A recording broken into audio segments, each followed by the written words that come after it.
Welcome, my name's David Bailey. I'm a life coach, and today I'm joined by Michael Massey, aka The Cleaner.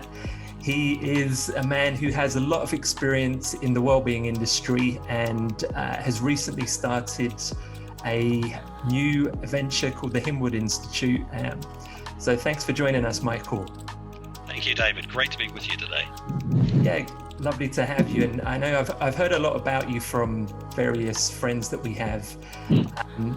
And I know you got started in personal development in the early 90s. Yeah, maybe before some of your listeners were even born. Yeah, so how did you first get into this? Because I know like now wellbeing is a bit of a buzz thing. Everybody's looking to kind of get into this. But back then, I know it was definitely a lot more alternative than it is today. Yeah, that's for sure. And well-being is more than just a trend now. It's a multi-billion-dollar industry across all its facets. Well-being as an umbrella covers many aspects of life. So for me, back in the 90s, what was happening was I was in the hotel industry. I'd received a couple of promotions very quickly because I was willing to move and flexible in that regard. So I was given some opportunities, and I was out of my depth big time. I had all the technical capability. I had all the knowledge that was necessary in the procedures and what was required, but I had no experience in human management. Developing human potential, looking after a team, growing those people. And I was struggling, and it was showing in the performance of the team that I was leading. And so I just went to HR and I said, I need help, because clearly if I don't get help, then you guys are going to do the 3 warnings and goodbye very soon. I appreciate your support, but I'm out of my depth. And they said, we don't have anything internally. This was a chain hotel. They said, we don't have anything internally. You're going to have to look externally. I said, well, yeah, but I don't even know what I need to look for. And one of the ladies kindly said, look, there's a fellow coming to town in a couple of weeks. His name's Bert, and he's running a course called the New Age Manager. And I thought, man, that sounds like some hokey shit. But she said, the New Age Manager. I like that title. New Age Manager, right? And she said, get yourself along there. It's on a weekend. It's a day and a half. Just try it and see. And I tell you, I went in there, and it was like nothing I'd ever heard before. And it was. People had these concepts of vision, mission, purpose, but he had a way of making it that very applicable to day-to-day life, which I resonated with. I liked his really practical, common sense approach, and I was hooked. And he was only in town for the weekend, so I said to him, this has been fantastic, but I figure that it's just the beginning of a bit of a journey. And what would I do next? Because this is before the internet, really. You couldn't just look stuff up. There weren't such things as online courses. So by making some new connections in the group of people that participated, got some books recommended, and just started from there. On the personal development front. So at the time I was really looking to save my career, and I think that's not an unusual kind of driver for people that get into personal development. It's not something that you just wake up one morning and say, hey, I'd really like to do that. Normally there's a catalyst, right? And the catalyst is something is not working, whether it's relationships, finance, health, in any area of life, and life's giving us a kick up the butt and saying, you need to pay attention to this. Yeah, very much. I think that pain or fear is probably the biggest motivator in life. And it's not until often people are faced with that kind of stuck situation that they actually take action. Yeah, agreed. It's like the two drivers for human behavior are to move away from pain or towards pleasure. And as you rightly say, the vast majority of people don't move towards pleasure. They just move far enough out of pain that they're comfortable in their uncomfortableness, and they can whinge and whine and piss and moan about that for the next 20 years to anybody that's bothered to listen. And if I could take I tell you a great sort of like little anecdote about that, where a fellow's walking along the street and he can hear a dog howling. He gets to a house and he sees up on the veranda an old man on a rocking chair, a dog sitting next to him, and the dog is howling in pain. And he said, "Hey, old man, are you deaf?" And he goes, "No, I can hear you, young fella." He says, "Your dog is howling." And the old guy goes, "Yep." And he says, "What's wrong with him?" And he goes, "He's sitting on a sharp nail." And he said, "Why doesn't he get off?" And he says, "Because it doesn't hurt enough yet." Yeah. And sadly that's true for so many people, in their lives. We have a capacity and a tolerance for a huge amount of discomfort and suffering. Yeah, and I know from myself, when I used to have social anxiety, and I think it was just like something that I endured because I felt like there was a shame in asking for help. And I think especially as men, we are brought up to feel like of course you could say there is something wrong with you if you need to ask for help, but there's something like fundamentally wrong with you if you need to ask for help. So that's been a bit of a culture shift. I think in the last sort of 5 years, I've seen that more people are becoming accepting of like, you will have to ask for help at some point, and that doesn't mean that there's something critically wrong with you necessarily. Yeah, it's been a huge challenge for men particularly. I'm not saying that women don't suffer from this also. For men particularly, we're conditioned from, like big boys don't cry. Look at the war movies and how stoic and the suffering that these men take, and they just take it on the chin. And we model that. It's like, my father's father was in World War II. He came back home, and basically he lived in the shed. He didn't live in the shed, but he spent a lot of time in the shed. Right now, I have no idea the catastrophic tragedies that he saw when he was serving in the war. I've got no idea. I know that he served beside men who died. And I can't imagine the impact of that. I've never had that experience. And so, his eldest son, my father, was, I think, 2 years old before he ever met his dad, because his dad was at war. My dad was conceived, and Pop went off to war and came back for a break after a couple of years, then went back again. So, and then he was brought up, a child of the 40s and the 50s, and then I was brought up by that man, and he modelled his fathering off a man who really was suffering to some degree some PTSD. Yeah, that's it's a tough thing, and like, thank goodness we didn't have to go through that ourselves. But it is, I think from childhood, these things do get inherited, like trauma. And we do definitely model the parents and our caregivers at that time. So I wanted to ask you, that first course that you went on, what was it that really, what were the big ahas that really changed things for you? Because it sounds like that was very impactful. Oh man, this is a memory challenge. We're going back a long time. I think more than the ahas was the fact that there was hope. There is a way, there is a pathway, and it wasn't hokum, and it made sense. And I think I just got a tremendous amount of relief from that, because I was carrying so much tension because of, up until that point, I'd been a success every time I got promoted or transferred. People liked me. I was the shining bright light coming through, in the department, then in the company, and then to be like hanging on by my fingertips. I was in a massive overload of stress with no tools. I had no resources to address it. So whilst there was certainly aha moments in the course. I was like, the idea of a personal vision or mission or purpose, I'd never considered before, never even heard of that. But it was more the fact that there was a process that And so it made an impact when you went back to work and how you performed.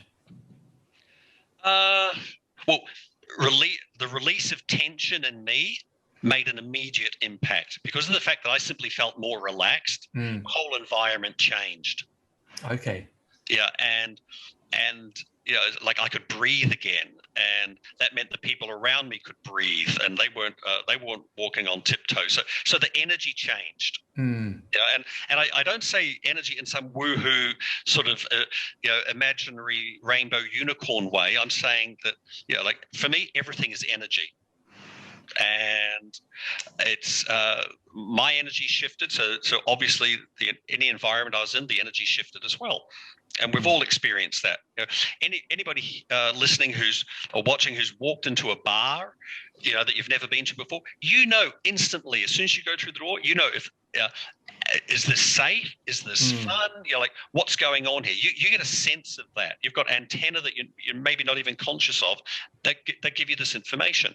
So because of the energy I was transmitting, which was much more relaxed, even though I didn't have all the answers, I didn't have it all figured out, I became more okay with not having it figured out and more willing to ask questions and let myself be vulnerable and exposed to people that I didn't exactly know what was going on. It all shifted. And I found that people were incredibly willing to help me, whereas I just thought they were going to judge me and criticize me. Yeah, how we show up does make a huge difference to how people treat us. So how did you then go from, you've been on this course, it sounds like it's very, very transformative, and what was the journey from being an attendee to one of these events to then somebody who actually coaches others and runs events and founds like wellness institutes? How did that happen? Well, it didn't happen overnight. It's been a journey of probably a good 30 years since then. And I would say that the first program was more impactful than transformative. I guess it opened my mind, but it was certainly highly impactful. And I think because I was very hopeful that this would work, I became a seminar junkie. and I just signed up to anything that was going on. I would have joined a line to buy stamps at the post office. I was anything that was going on, I wanted to join in. And so I was living in Australia at the time, so there was a speaking circuit, and various people came through, and then it went from being seminars to going to workshops and learning skills. So it was just a gradual progression. And I think a typical entry point for a lot of people is an NLP course. Okay, same here. And because NLP equips a person with a set of skills that they can use in everyday life. And obviously a lot of salespeople use it because of the ability to, with the language mastery, to influence and steer people in a certain way. I'm fortunate that the person who taught me was really, really strong on ethics, and so about how to use these skills appropriately. I also studied hypnotherapy, emotional freedom technique, neural NFT, neural linguistic freedom technique, a whole bunch of. I mean, I've got a suitcase full of certificates, and I eventually, I just found that I was naturally coaching people in my working environment. Friends were seeking me out for my ideas and my thoughts. And it wasn't really my ideas or thoughts. I would just help them to elicit theirs, and to get clarity more than anything. I think most people struggle for clarity, especially now when there's such an overwhelm of information, right? And this questioning of, is this news? Is this fake news? Is this information? Is this sales material? The ability to sift through that and get crystal clear on, what's true, what's not true, what serves me, what moves me closer towards my goal, or what takes me away. So I was really doing that for people, and then I found out accidentally. People said, "Oh, thanks for coaching me." I thought we were just having a conversation, and then coaching was becoming a thing. I did a couple of coaching courses. They were fun, equipped me with more skills, also helped me to see how I'd already developed a number of those skills, and that was where I first met Dr. John Henwood. Actually, was on a coaching program, training, and he was there to audit the course for the people delivering it. I was there as a student, but nobody knew he was there to audit except himself and the facilitator. And we got put into pods to practice coaching with each other. That was part of our homework between the weekend courses. And I remember, I knew that this guy was a very, very well-known coach throughout Australasia. He specialized in coaching chiropractors, had an immensely successful practice. And so it was like my very first coaching call with him. I was in my office at work. Everyone else had gone home. I had all my notes across the desk. I was trying to get myself prepared. I was nervous as hell. I was like a cat on a hot tin roof. And the phone rang, and the idea was I was going to coach him for 20 minutes, then he was going to coach me for 20 minutes. So I said, okay, John, what would you like to cover tonight? And he went on a rant about a whole bunch of stuff that wasn't working and things that had gone wrong. And so I let him finish, and I said, "So, John, I hear a lot of blame. What can you take ownership for?" And it went silent. And I thought, fruit. Oh, my God. I just insulted the greatest coach in Australia. And there's nothing. It was probably only about 10 seconds, but it felt like forever. And my stomach was doing cartwheels. And then very quietly, he just said, "Thank you, Michael." He says, "You've given me a lot to think about. That's really valuable. Do you mind if we just stop it here for tonight?" I went, "That's fine. Thank you very much." Couldn't hang the phone up quick enough. Anyway, we developed a great friendship after that. And at the end of the course, he asked me if I would continue doing reciprocal coaching with him in perpetuity. Oh, wow. We did that for over 20 years, right up until he passed away. I was speaking to him 3 times in the week that he passed away from mesothelioma last year. Wow. That's quite an entry into your coaching career. Yeah, I thought I'd just fallen off a cliff. Yeah. So I know recently you've started or co-founded the Henwood Institute. What exactly is that, and what are the prime objectives of that institute? Yeah, thank you. So as I just mentioned, Dr. John Henwood, the Institute is to honour his legacy, and in large part, we're utilising the IP from a business that he had with his wife, Dr. Junie Henwood, before he passed away, and that was the Stress Management Institute. And they did phenomenal research and development of training programs in the areas of stress management and developing emotional resilience. When John passed, Judy was clear that she didn't really want to continue with the burden of the work. So myself and another woman that John mentored, Barbara Clifford, we joined together just conversationally and came up with an idea that we would approach Jude to see if we could purchase her IP. And as our discussions progressed, Barbara already had a very successful business in Australia, and she specializes in time management. In fact, she's known as the time tamer. Okay. And so what we did, we folded her IP, the Stress Management Institute IP, and what I'd developed in my coaching practice over the last 20 years, all into one business. We called it the Henwood Institute because we really want to honor the legacy of what John and Judy developed. And our objective is, our ideal clients are business owners and leaders. And we exist really to help them develop businesses that are healthy from the head to the heart to the hip pocket. Because most training and coaching services will focus on one of those elements. We'd like to offer all of those because we think that holistic approach, getting your head straight, having a heart-centered business that actually makes profit. Because for me, a sustainable business is not just about being green. A sustainable business is one that makes enough money to prosper, survive, and give a return to investors and shareholders, and a good wage to those people who work there. Definitely. Yeah. And so the kind of what the kind of courses that you work with people on, would you be able to maybe talk about an example of a company or the kind of things that you're running at the moment? Well, a lot of it is very much in development right now. We do have existing clients that Barbara has folded in, and I've folded in. And what we're doing now is we're actually in a business accelerator program to come up with the ideal blend of all those. So the what we have on offer at the moment is coaching from either Barbara, myself, or Dr. Judy Hinwood, a couple of online courses related around the time management, and we're currently digitizing a lot of the work that Dr. John and Judy did, because so much of their training was done live. So and these days that's not easy to do.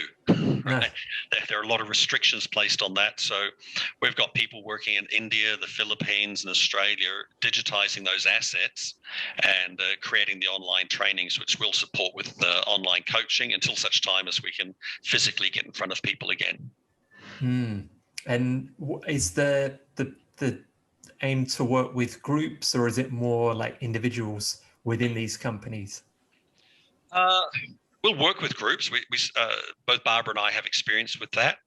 What I found personally is that I enjoy working one-on-one more than anything, because I think that's if we can get with a person who has the ability to influence in an organization, whether through their ownership or their management role or their director role, that's where impact can happen. When we can help clarify that person's thinking, clarify the objectives with them, and provide them with techniques to help roll out change within an organization. That's where the rubber meets the road. Where we also do great work with groups. But the other thing, of course, is now that we're limited to working online in almost every situation, it's very, very difficult in online group coaching to read the energy of the room and to see what people are doing, because as you would know, there's so much communication that is not non-verbal. Non-verbal cues. Like what's this person's eyes doing? What's the breathing like with this person over there? This person has just sat forward, sat back. This one's crossed their legs, uncrossed their legs. This one's shuffling in their seat. This one's checking their phone. You can't manage all of that on a Zoom call. Very, very difficult. So that just pushes me more personally towards working with the key person of influence in the organization to really make the shifts. Okay. And could you talk about some of the shifts that you've helped people make, that I guess typical examples that show up time and time again that you've been able to really help people get past? I think in the business environment, it's normally the biggest shifts come when people let go of a fixed way of thinking. We've been doing it this way for 15 years. We've always done it this way. It's always worked in the past. And their market share is shrinking.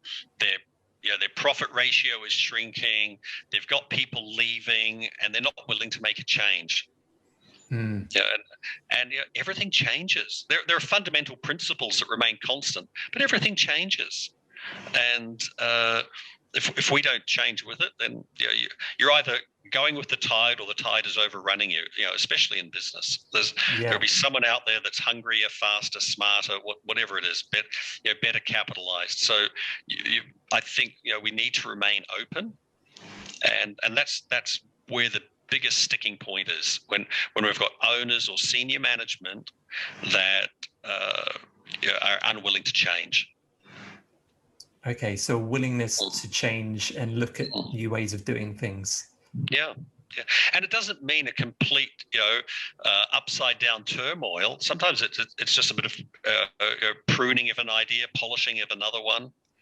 And often, the answers very, very often are in your line staff or your junior management. They already know what to do, but they're being prevented and blocked. And in a lot of organizations, we find that there are people that, they become like the gatekeeper to the person who makes the decisions, and they actually prevent a lot of really useful and vital information or ideas passing through. Yeah, I've seen that happen myself, where there's like too much of a disconnect between what's happening out on the floor and what's actually coming down from management. And if that's too big of a void, then it creates a lot of problems. Yeah. So, for me, I always go back to, like, why did you start this business?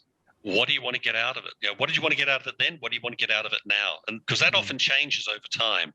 Yeah. Okay. It's like, And I know, because I've had a look at some of your the website, I can see that stress management is also a big part of what you guys are doing. Yeah. What are the typical things that people are stressed about today in comparison to, when you first got into this, or is that a constant? Yeah, I think that with the exception of COVID, everything else is pretty constant. Like it'll be finance or health or relationships, or how the business is tracking or not tracking. That's typically it. And for people with children, that sometimes they're stressed about, are my kids going to finish their exams? Are they going to be good citizens? This one's gone a little bit off the tracks for a while. But I don't think those change much over time. Whether it's a major world event like a war or this pandemic, that puts a different layer of stress on. But I think like the stress that's coming to most people from COVID is really an amplification of relationship stress or financial stress or business issue stress. Yeah. Yeah, very much so. I think it's like a stress test for us individually and as a society. Yeah. And I think, one of the great fallacies around stress, right, is people want to be stress-free. Impossible. And like, firstly, there's two different kinds of stress. There's distress and there's eustress. And eustress is very, very healthy. That's the stress when you're in the gym building muscle, when you're studying, building new neural pathways, etc. That's essential for progress in life. Distress, not so necessary, and it's good to reduce that, and also to learn some emotional resilience. And there's certainly some social commentary at this time about, and I think this happens with each generation, how the parents feel that their children are less resilient than they are. Yeah.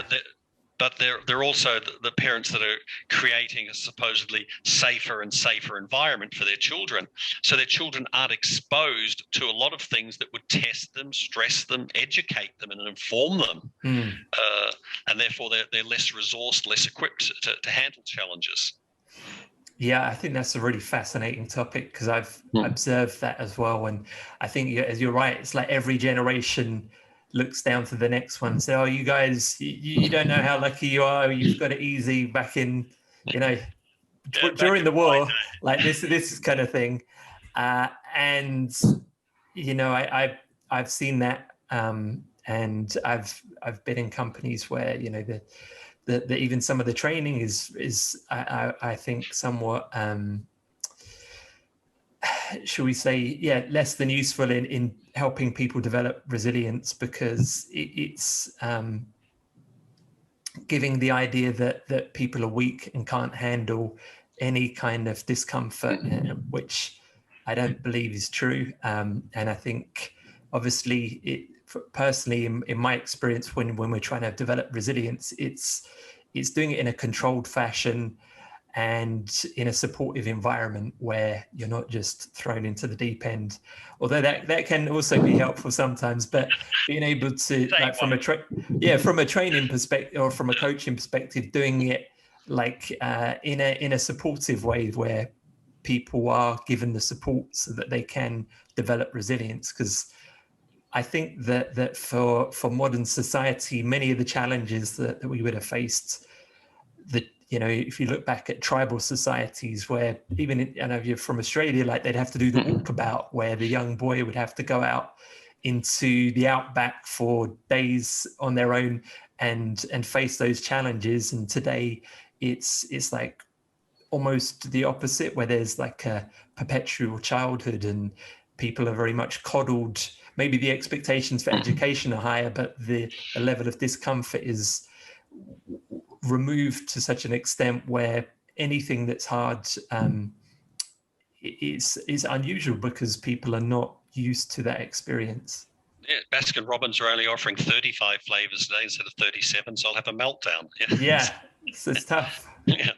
So actually, when I was in Australia, I was, for a period of time, I was very involved in the men's movement, and that was primarily around men supporting men and getting back to, you know, more authentic, earthy kind of activities. And some of those involved rites of passage, which you referred to with the walkabout with the Aboriginals of Australia.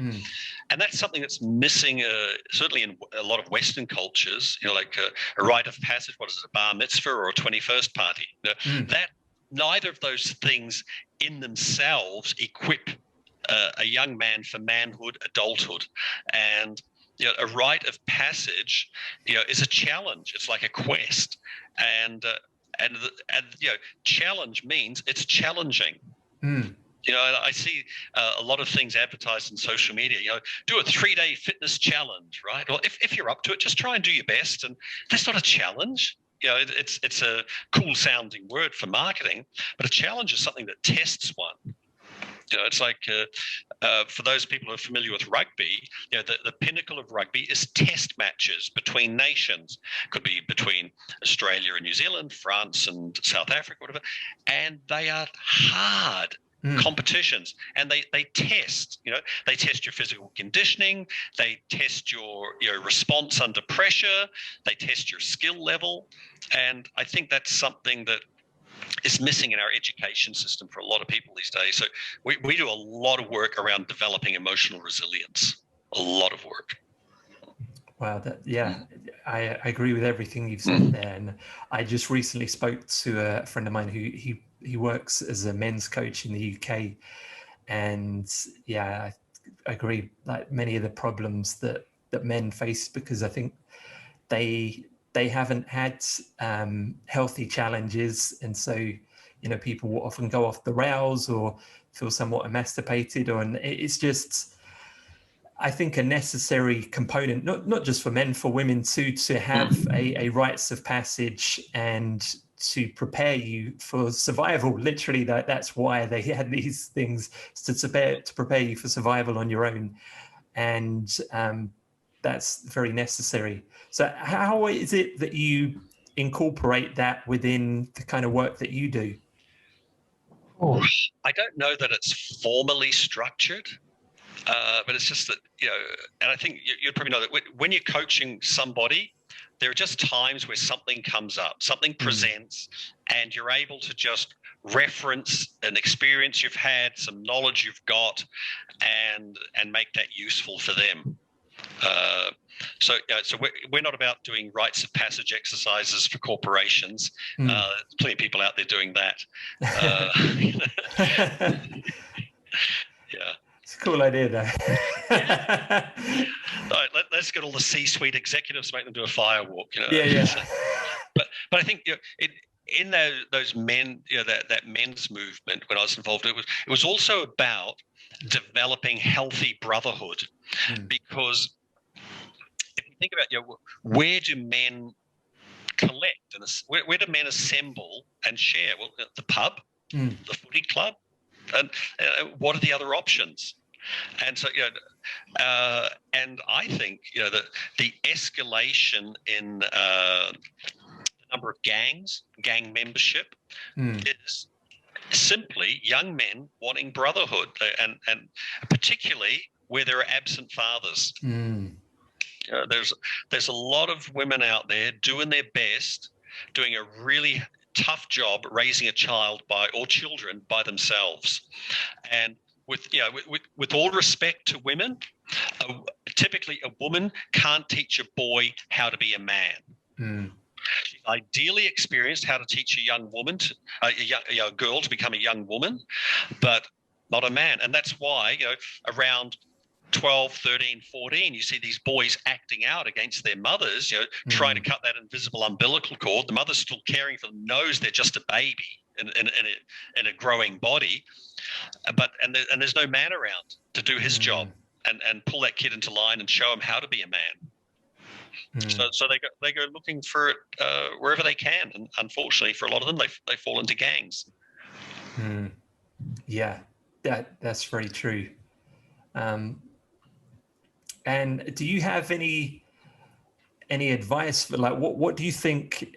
How do you think we can help young people that maybe are in those kind of situations to develop more like masculine role models, or to develop more brotherhood, as you mentioned?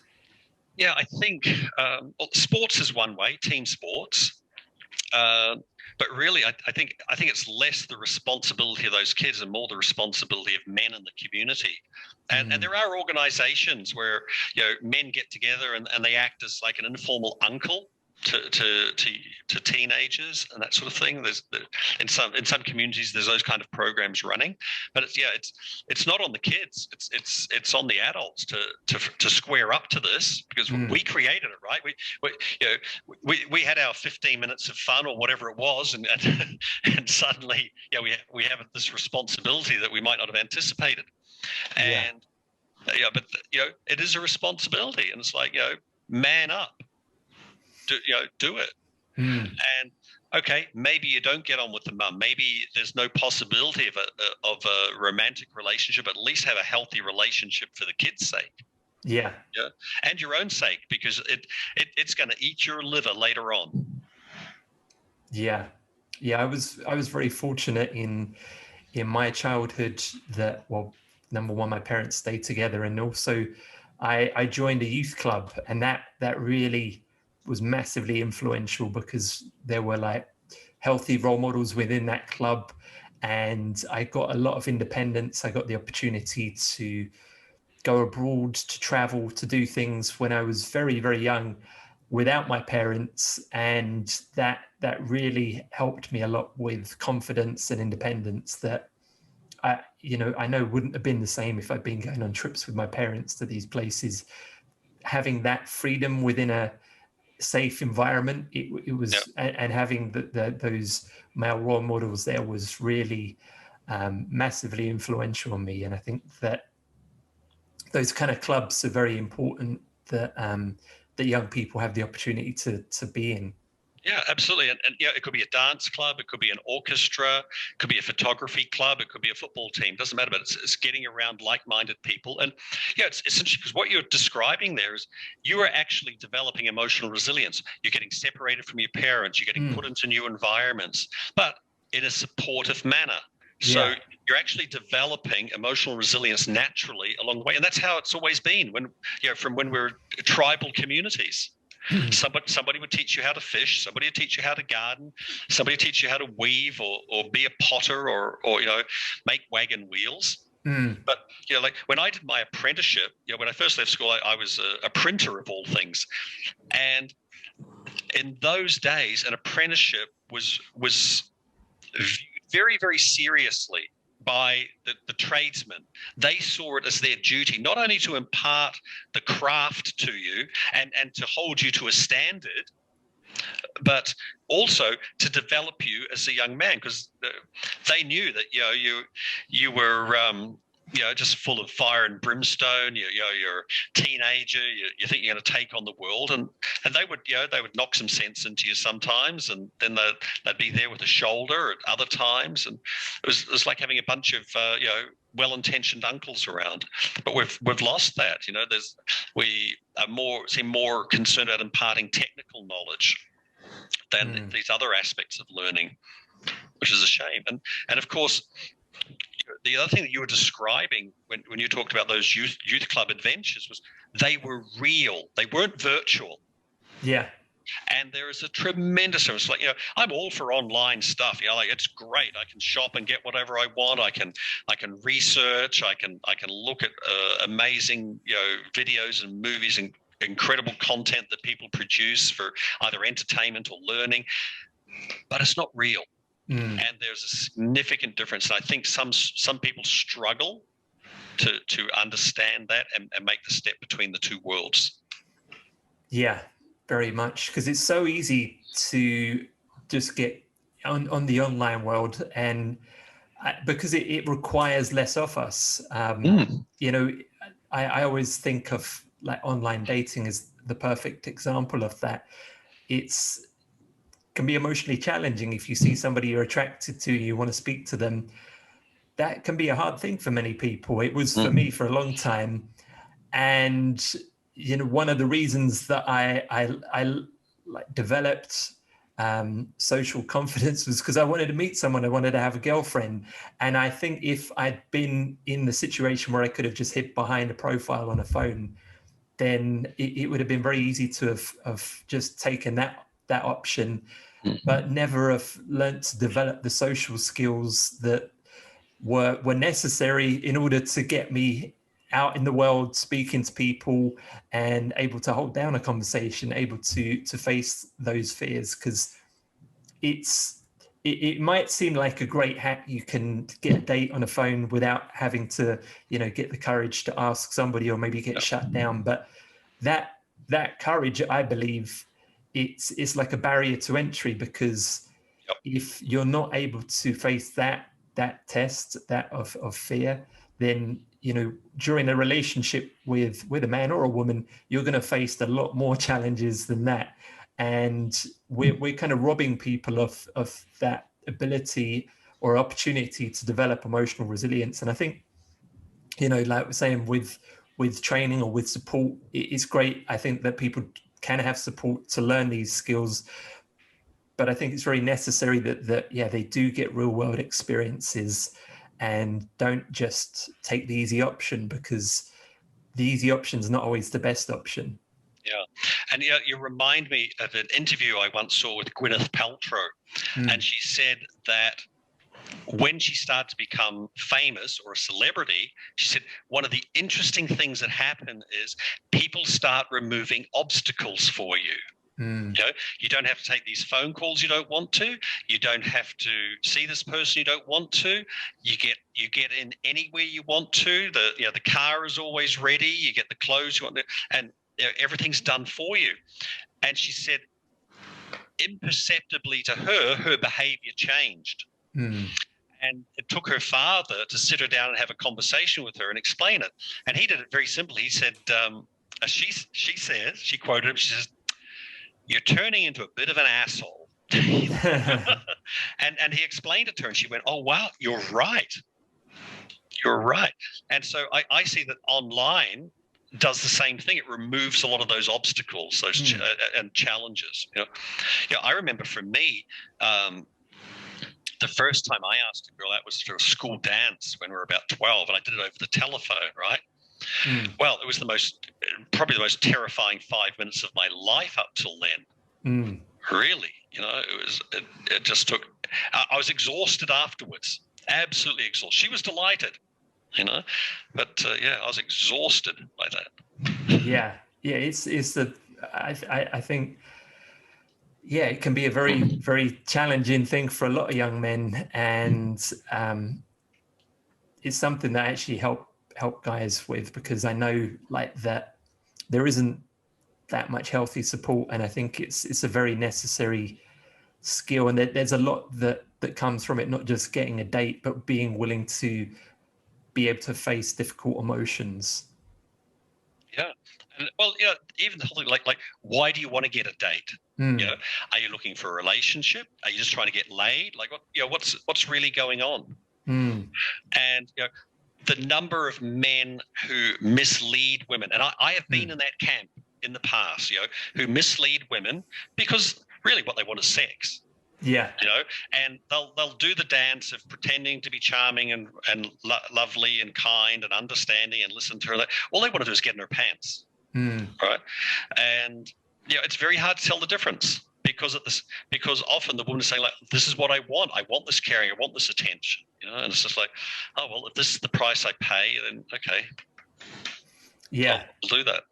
Yeah, it's really important to own intention and have integrity, because otherwise it's, as you say, I've done it also, and it's horrible to realize actually I'm the source of someone else's pain because I've been deceptive. And hopefully most people grow out of that, but it's also something that I see a lot of people just doing habitually and thinking that's okay and that's just necessary, and it isn't. It's not necessary, and I think it hurts you as well, because if you are living in a way when you're not in integrity and you can't trust the words coming out of your own mouth, then you're not going to be able to trust yourself, because you're deceiving people on a regular basis.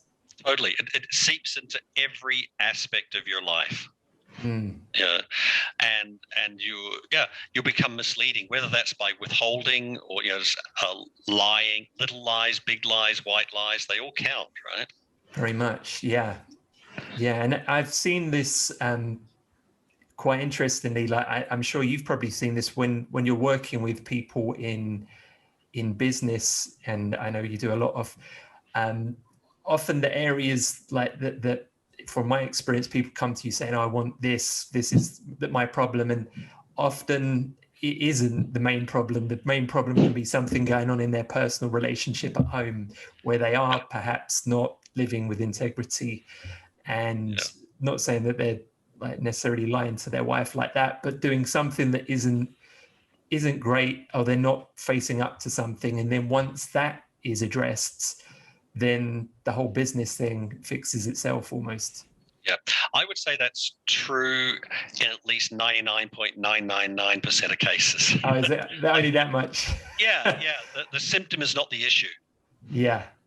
But it's just something that's popped up, and to bring people's awareness that something's out of square, something is not lining up.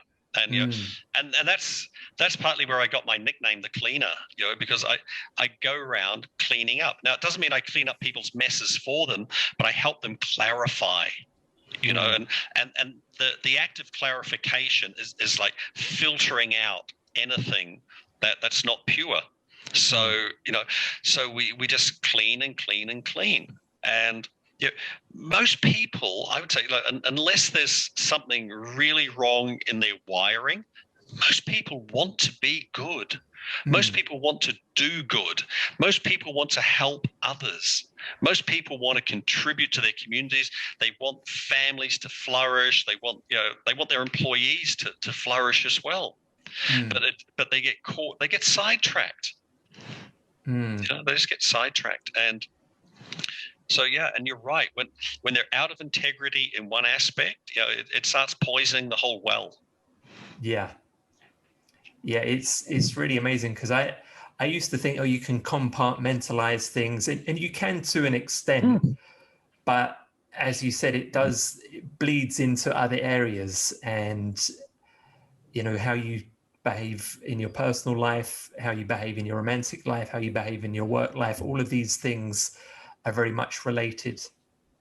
Yeah, and I know when I was studying NLP, it was just like a revelation to me. But as I did deeper forms of study and in other modalities, I started to question some of the tools, not all of them, but a few of them. That whole thing about putting something in a box, putting it at the back of your mind, putting it out. Well, no, that's not how life works. That you have had that experience. Part of it echoes in you still. So how do you get into relationship with it? You can't just put it in the closet. Okay, we've had a number of generations of men that were in the closet, and look what that did to them. It was incredibly destructive. And what it did to the world, that all of their talents and skills couldn't be expressed. So we all lost out. Yeah, very much. Yeah. So when people can't get in a relationship with themselves, it leads to major issues. And when you're talking about, somebody can be out of integrity with something, sometimes it's just out of integrity with themselves. They've lost their true north. They've forgotten who they are. They've got caught up in making the business financially successful, or making the wife happy, or making the husband happy, rather than where does my heart want me to go? I'm not saying that everyone should just throw out their business and their responsibilities and obligations and follow some passion project. Everything's got to be done, as part of a whole. But if that isn't getting nurtured, and that isn't getting fed and watered on a regular basis, it eats a hole in us. Yeah, I see that, and I think that the whole pandemic and the lockdown, it's brought people's attention to this, because it isn't so much, of course it is, part of it is that you're locked down and you can't connect with people. That is really crucial, having that human connection. But I think another part of it is it's removed a lot of distractions that people were using in order not to, as you say, get clarity, or to face maybe the fact that they have just kind of got sidetracked in their life, and they're not really aiming in the direction that of their choosing. It's just kind of, they've fallen into something and it's not making them happy. And then you remove all those distractions, and it can be very confronting. Yeah, and the other side of that is, I've had some clients, I'm talking to them, they're saying like, whenever I had a problem with the wife, I could just go to work. Now I can't. Yeah. Now I've got to talk about things. I'm like, great, how's that working out? And they just go, oh my God, there's so much to talk about, and it's overwhelming. And so it's great. So you've got this fantastic circuit breaker now. Embrace it. And it's, to me, it's always walk towards the challenge. Make sure you've got what you need for the challenge, but walk towards the challenge. Embrace it. Yeah, I'm down with that. Yeah. So, Michael, if people want to find out more about you or connect with you, what is the best place for them to do that? I would say go to hinwoodinstitute.com, HINWOOD Institute, hinwoodinstitute.com. That's our website. We're also on LinkedIn and Facebook, so they can find us there. And we really happy to just chat through things with people. If it's somebody that's thinking of doing some work with us, we'll do complimentary strategy sessions, see if there's a fit, because we don't take everybody on board. Of course we're a business. We're going to charge for services, but if there's not a fit, we're not interested in doing that, because it never works out. Okay, so we just refer them on to someone that we think is better suited. So hinwoodinstitute.com. That's the one. Yeah. Great. Well, thank you for doing the interview, and it's been great to connect. Likewise, great conversation. And if we can be of service to anybody out there, sing out and just live your best life. Yeah. Okay. Cheers, Michael. Okay. All the best, man. Thank you for watching. Please subscribe. And if you enjoyed the video, hit the like button, hit the bell button to be updated on all the latest videos. You can check me out on Instagram at David Bailey Life Coach.